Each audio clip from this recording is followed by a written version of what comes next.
Hi everyone, my name's Alex and welcome back to another video. So in this video we're going to go through how to prepare effectively for your medical school interview. So I never thought this would be the type of video that I'd be making, but I've had a few requests for it, and if people think it would be helpful for them, then I'm only too happy to make it.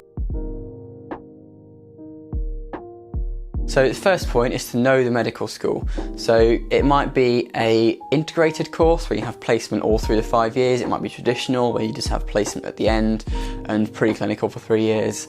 It might be PBL. They might teach using a top-to-toe method, so just sort of start at the head, work the way down, or it might be a systems-based thing, so like cardiovascular system, musculoskeletal system, etc. Make sure you know how the course is structured for the medical school that you've applied to and you're having an interview for, because this really shows that you're genuinely interested in being a student there. And also make sure that it is the right sort of course for you and that you can explain why as well. So for me, I chose UEA because it's integrated. I wanted to be on placement right from the start. I didn't want to wait sort of 3 years or however many years it is before I actually have any proper placement experience. And I also wanted a PBL course as well because I feel like working in a team is quite important. I like the sort of structure of PBL as well. So make sure the course that you've applied to suits how you like to learn and you can give good reason for it, whatever this course structure may be. So a second point is to know your personal statement. So the interviewer will know that in your personal statement you only have a limited number of words, so you can't really expand upon each individual thing that you've included in there too much. A lot of medical schools, they will expect you to be able to elaborate on every part of your personal statement. So fully expect to be quizzed about anything you've written. So make sure you can answer questions on them, because you don't want to be sitting there in a station with being quizzed about something you said you did when you were 12 or something, and you have no idea what it was, that you can't remember what happened. So you don't want to be put in that situation. Make sure you know your personal statement. The third point is to practice being empathetic. So showing empathy and being caring and considerate is really important, obviously for a doctor, because it's a very much a caring profession. And especially at UEA, there's a lot of emphasis placed on consultation skills and like interpersonal skills. So I recommend that you go on YouTube or just Google how to show empathy. I mean, it sounds dumb having to Google that sort of thing, but there's a few skills which are really, really useful, which you can deploy in your interview if there's a station that requires you to show empathy. So things like picking up on verbal and non-verbal cues, mimicking body language, all these good things. Just see if you can start to incorporate them into your daily life with people around you. They might not even notice you doing it, but can make you more of an empathetic person anyway. So it's not just an interview skill, it's quite a good life skill to have too. Fourth one, this is going to sound a little bit dumb, but please try to enjoy it.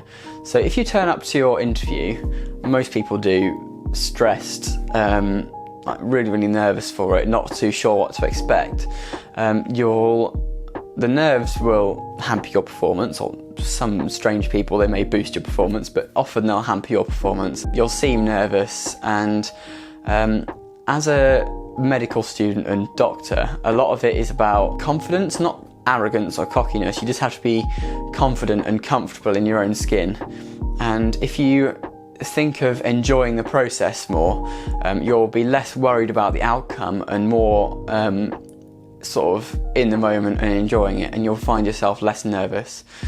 So in this case, you'll probably be able to answer questions better, you'll probably be more empathetic, and you'll probably be able to, even if, for example, you're put on the spot and you don't know the answer, you might feel more comfortable and be able to work something out which sounds like a reasonable response than if you were really nervous and sort of like a deer in the headlights type of thing. The interviewer will also appreciate the fact if you're smiling and you seem like you're enjoying it as well.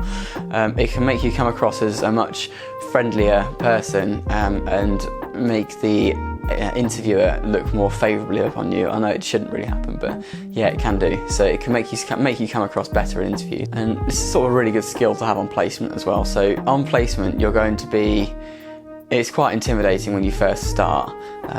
You've got lots of bigwigs walking around. You might get grilled by doctors, they might ask you questions on the spot, which sounds really intimidating and scary, but it's not too dissimilar from your medical school interviews. So if you can look like you're enjoying it and remain calm and composed in the interview, it's a good sign that you'll be able to remain calm and composed and professional when you qualify or when you're on placement. So the last part of this is just going to be my sort of framework on how to prepare properly. So get yourself a big piece of paper and divide it up into 3 columns. On the left side, you want to have all the skills which you think would make a good medical student and doctor.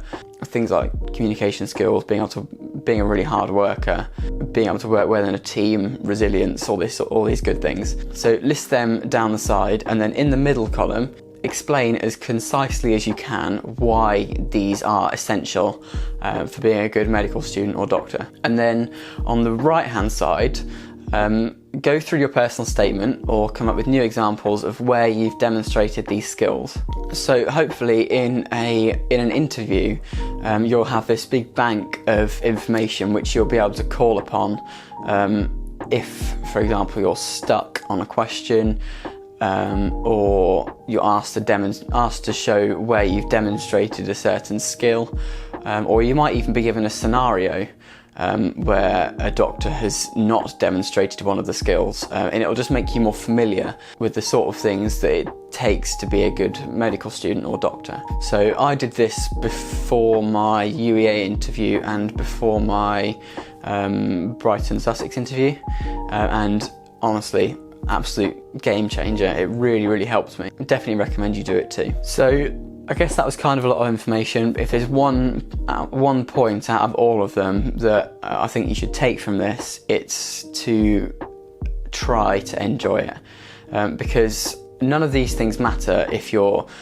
sitting in the interview complete blank, complete panic, because you're worried about whether you're going to get into medical school or not. So just try and enjoy it, and then hopefully the rest of the things will follow suit. So thank you very much for watching. So if you have any questions about medical school interviews or about UEA or medical school in general, please leave them below down in the comments, or if you've got any requests for other videos, I'm sure I can sort something out. But yeah, thanks very much for watching, and I'll see you in the next video.